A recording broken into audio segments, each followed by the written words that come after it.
Kuna watu walikwenda ndani miezi 6 kwa sababu ya kukutwa na sabuni ya Rexona na Lux. Hii nchi kuna watu walikwenda miezi 6 ndani kwa sababu ya kukutwa na dawa ya Colgate ya meno. Mimi na baba yangu marehemu, Mwenyezi Mungu amrehemu, mwaka 1985 mwezi wa 11 babangu alikamatwa akiwa na Colgate na alikwenda ndani. Hii nchi tumeishi maisha magumu, watu hawajui. Hii nchi tuliwahi kukimbiza sukari na unga wa muhogo wa vumbi kwa kukaa foleni. Mtu anakimbiza gari ya maiti akidhania anakwenda kutafuta unga, kumbe anakimbilia gari la maiti. Hii nchi tumeishi hivyo. Hii nchi tumekula unga wa farasi, mahindi ya njano ambayo ni chakula cha farasi Marekani. Hii nchi tumekula miaka ya 80 baada ya uhujumu uchumi na mambo ya uhuru, ile mambo ya azimio la Arusha. Hii nchi tumeishi maisha magumu.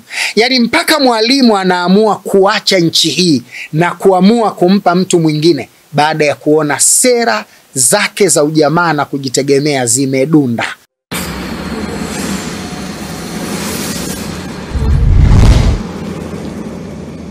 Kwa namna hiyo sasa uzalendo wa nchi yetu, na sasa hivi nchi yetu ameshika mama anaenda nayo vizuri.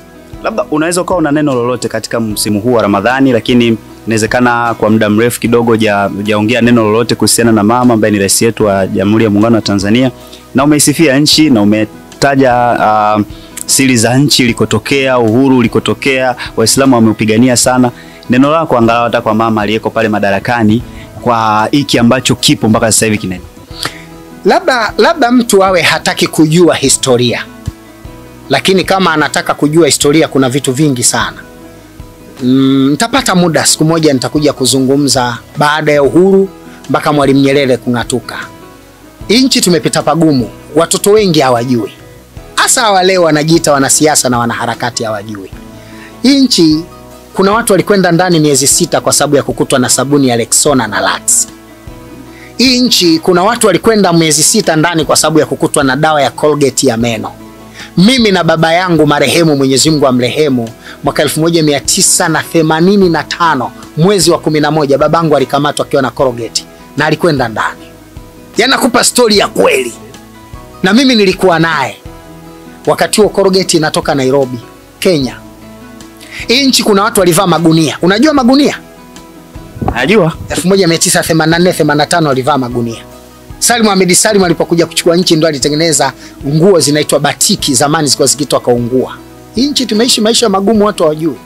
Hii nchi tuliwahi kukimbiza sukari na unga wa muhogo wa vumbi kwa kukaa foleni. Mtu anakimbiza gari ya maiti akidhania anakwenda kutafuta unga, kumbe anakimbilia gari la maiti. Hii nchi tumeishi hivyo. Hii nchi tumekula unga wa farasi, mahindi ya njano ambayo ni chakula cha farasi Marekani. Hii nchi tumekula miaka ya 80 baada ya uhujumu uchumi na mambo ya uhuru, ile mambo ya azimio la Arusha. Hii nchi tumeishi maisha magumu. Yaani mpaka mwalimu anaamua kuacha nchi hii na kuamua kumpa mtu mwingine baada ya kuona sera zake za ujamaa na kujitegemea zimedunda. Akaona atafute positive mtu mwingine ili sasa asimamie mambo. Ndio Mwinyi akaja na nchi huria, biashara huria, viwanda huria. Ndio ilipokuja nafasi ya kila mtu kumiliki mali.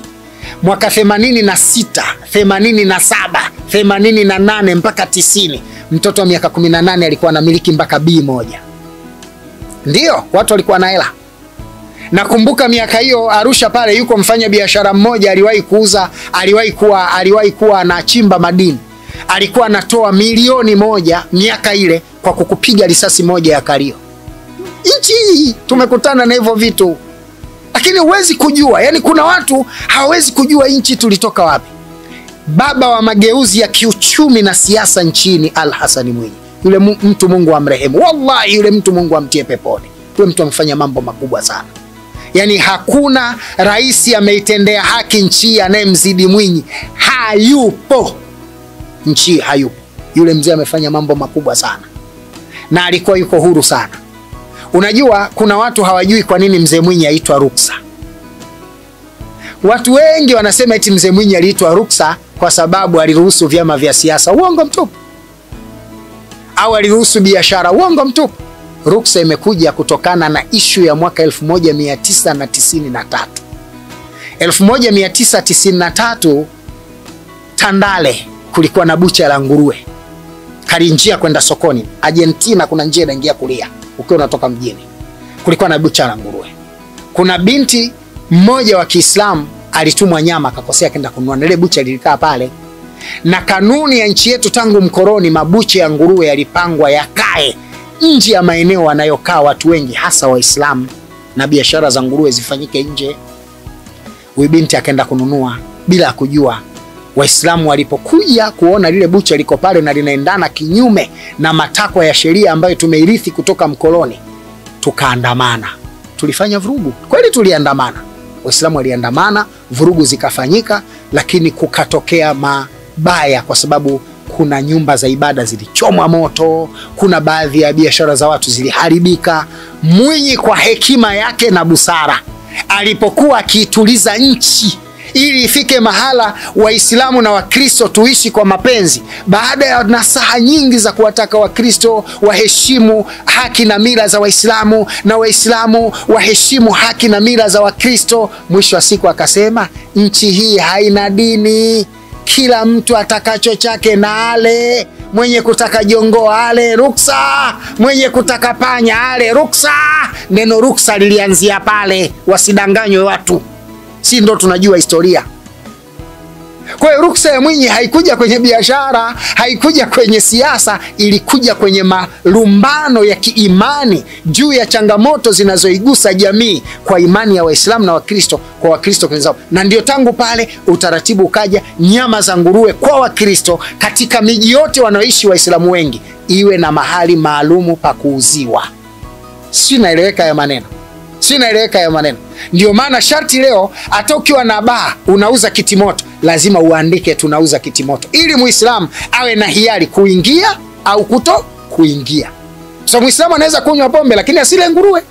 Si nimeeleweka sasa? Kwa historia ni pana sana. Sasa nirudi kwa Mama Samia Suluhu Hassan. Hapa ndo kidogo nataka nitoe maelezo. Sijui labda awe kipofu, lakini mtu anayeweza kuona hawezi kutokuwa na, yani mtu anayeona hawezi kuwa na maswali juu ya ubora wa utawala wa Samia. Na mimi nilisema hili Ijumaa ya kwanza ya mwezi wa 3, ambayo ndio siku aliapishwa rais. Nilikuwa niko Mwanza nakumbuka, na nilizungumza msikiti wa Ijumaa Mwanza, na Mahsan TV walikuwa live kwenye mawaidha yangu. Nendeni katika kumbukumbu zake mkaangalie hiki ninachokisema. Nilisema Samia ameapishwa siku ya Ijumaa. Ijumaa ni Zuhura kiutawala, hiyo siku natawala nyota ya Zuhura. Mapenzi ni nyota ya mapenzi. Kwa hiyo kwanza kabisa kiongozi anayetawazwa nchi siku kama hii, maana yake mtu huyu atakuwa na faida kwa jamii, kwanza ya kupenda watu na kupendwa watu na kupendwa na watu. Sifa ya kwanza ya Rais Samia, nilisema siku ile wakati anaapishwa, japo yeye ni mwanamke, lakini atakuwa na sifa ya kupenda watu na kupendwa na watu. Nani leo anaweza kupinga kwamba Samia hapendwi na hapendi? Huwezi kupinga. Vyama vya siasa vya upinzani vilivyokuwa vimekimbia wanachama wake na viongozi wakakaa nje ya nchi, wakajificha nchi mbalimbali, wakaionyesha siasa ya Tanzania ngumu, ikafika mahali mataifa ya nje akatunyima na misaada. Rais huyu alipokuja akaja na 4R. R4 tu. Na wallahi zimeleta majibu. Sasa mimi nataka niwaambie, zile 4R sio 4R. Vile ni vitabu 4 vya Mungu. Mle siri iliyopo katika 4R ni nguvu ya Mungu katika vitabu 4 ambavyo vinatawala mashariki, magharibi, kaskazini na kusini. Ukipita na njia zile lazima ufanikiwe. Samia ni Muislamu na kasoma madrasa, anajua. Kwa alijua nikipita wapi nitakuwa nini.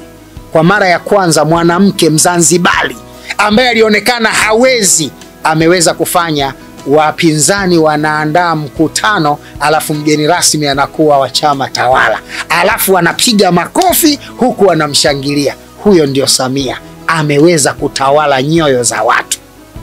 Samia katika nchi hii anatawala nyoyo za watu. Samia katika nchi hii hatawali miili ya watu, isipokuwa wakorofi ya waishaji. Hata Yesu na huduma zote alizotoa watu wakamtia msalabani. Muhammad na kazi zote alizofanya watu walimpiga mawe. Hiyo ndo kanuni. Huwezi kutenda mema likakosekana kundi la kukupinga, kwa sababu anasema mwanachuoni mkubwa wa Kiislamu katika maimamu wanne wa Kiislamu, ukiona huna maadui basi huna ulichofanikiwa. Kwa hiyo mama asione tabu maneno ya wawili watatu. Bandari imeuzwa, si makorokoro gani. Hakuna asiyejua kuna watu walikuwa wanapata michongo kwa bandari. Mama akaze buti sana, tuko nyuma yake, na 2025 pa kuweka kura hana. Labda tufe. Yani hatutaki shilingi ya mtu na tutampigia debe kwa gharama yoyote, kwa sababu tunajua nini anakifanya, tunajua nini thamani yake. Nchi iko shwari. Leo Tundu Lissu anapanda ndege asubuhi na jioni anakuja Tanzania kuhubiri. Unga umepanda bei, sukari imepanda bei, watu wapiga kelele, akipiga jalamba lake anapewa polisi wanamsindikiza, wakimaliza wanarudi wanalala, maisha yanakwenda. Watu wa tume ya sukari wanaingia barabarani wanapunguza bei, maisha yanaenda. Lakini ukitazama kilo ya sukari hapa leo ndio naiona imepanda. Watu hawajui maisha. Mimi nataka nikwambie watu hawajui maisha. Mimi naishi, nimepata nyumba. Nimekwambieni kwamba kule nyuma nimepata fursa hapo Komoro, wamenipa nafasi ya kuishi nikafundishe. Nimepanga nyumba. Nyumba ambayo mfano wake nyumba za Magomeni. Nikisema hivi naeleweka, nyumba za Magomeni. Kwa quality ya nyumba za Magomeni. Sio za gorofa na zile za zamani. Nazungumzia zile nyumba za Magomeni za zamani. National Housing ndio nimepanga nyumba hiyo. Kwa sababu asilimia kubwa ya nyumba za kule ni kama nyumba za Mombasa au nyumba za hapo Zanzibar, maeneo ya Forodhani na maeneo mengine.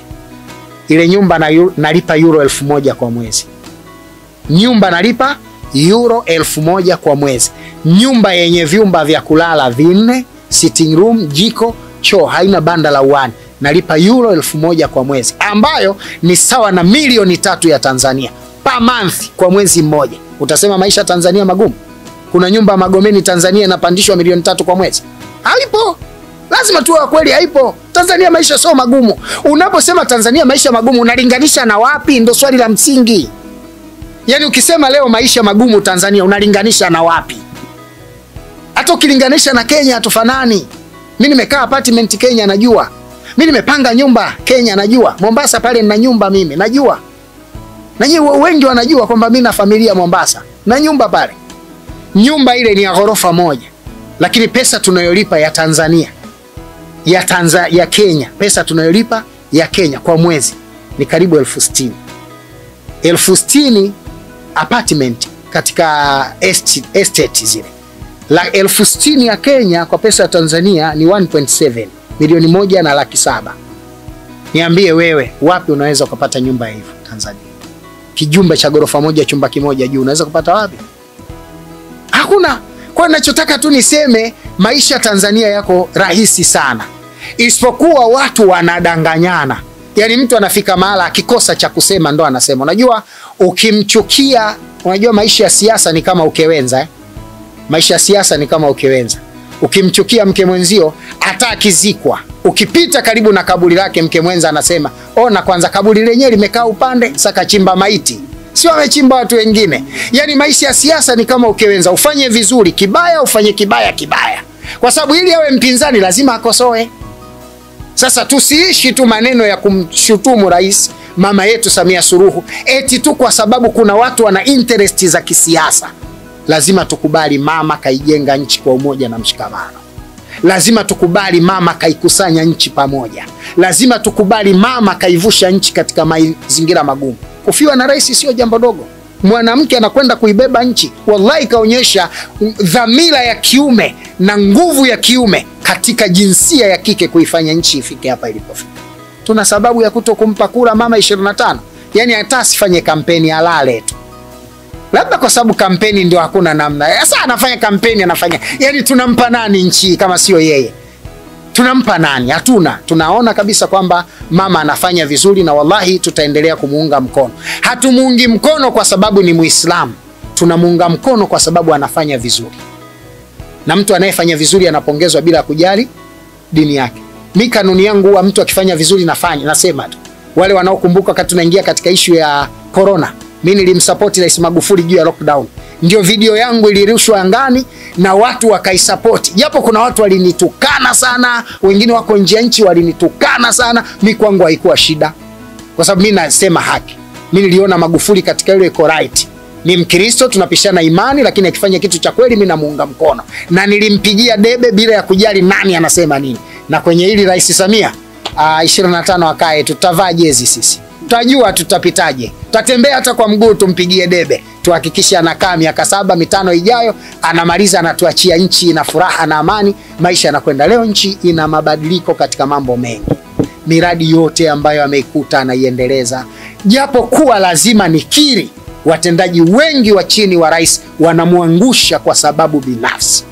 Na rais ili anatakiwa wazi sana. Si tunajua, kwa sababu tunayaona. Tunaona kuna watu anaamua kuharibu. Unajua sometimes mtu anakupitegea mpira wa jiwe upige ili uumie. Ili ifike mahala kwa utendaji wao mbovu watu wa chini aonekane rais asimamie. Huu ni udhaifu katika kuitekeleza haki ya uraia wako kama Mtanzania.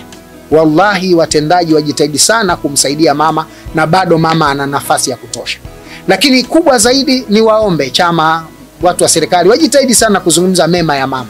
Watu wengi hawajui na wanahitaji kusikia mama amefanya nini. Yani bongo za watu wengi zinaamini kwa kusikia. Na ndio maana maneno ya Mungu yalipoteremshwa yakawekwa kwenye vitabu ili yasomwe ili watu waamini kwa kusikia. Sasa serikali ina haki ya kuzungumza mema ya mama na juhudi zake nyingi alizozifanya kuifikisha nchi pazuri, ili watu waone thamani yake. So vizazi vinazidi kukua na vinatamani kuona makubwa aliyofanya. Kuto kuyazungumza mengi mema ya Mwinyi. Watu wengi wameyajua ya Mwinyi baada ya kufa. Na hiyo ndo shida kubwa. Watu wengi wana tabia ya kumzungumza wema mtu akiwa ashakufa. Mzungumzeni yuko hai ili watu wajifunze. Mzungumzeni yuko hai watu wajifunze. Watu wanahitaji kujifunza. Wanajifunza kwa kumuona kwamba fulani anafanya nini. Kwa hiyo mimi naamini mama anafanya vizuri, na yale madogo anayokosea kibinadamu, alkamalu lillah. Mkamilifu ni Mwenyezi Mungu. Binadamu yoyote hana ukamilifu. Kwa hiyo yeye mapungufu yake ya kibinadamu Mwenyezi Mungu amsamehe, lakini yale makubwa anayotufanyia Mwenyezi Mungu ampandishe daraja, amuongoze, ampe afya njema, na amjalie atuache nchi hii 2030 hali ya kuwa nchi imenona na kustawi biidhnillah. Amin, amin. Najua tunayo mengi ya kuzungumza daktari. Mimi napenda kukuita mgodi unaotembea. Una vitu vingi sana. Sijui kama ulishawahi kufikiria labda kufungua chuo. Je, una changamoto za matatizo ya kibiolojia na yale yasiyokuwa ya kibiolojia? Islaha Islamic Dua Center ndio suluhisho la matatizo yako. Wewe unaisumbuliwa na majini wachafu, vifungo, husda na nuksi, mikosi, kuharibika kwa ahadi, ndoto mbaya, kukosa hamu ya tendo, kuharibika kwa mimba, kukosa mvuto kimwili na kibiashara, kutodumu kwenye mahusiano, kuharibiwa kwa nyota na mengine mengi. Tupo jijini Dar es Salaam, Ilala Bungoni, mtaa wa Sharif Shamba, nyumba namba 3. Tupigie simu namba 0764111616 au 0752517751 na 0710800700. Nyote mnakaribishwa.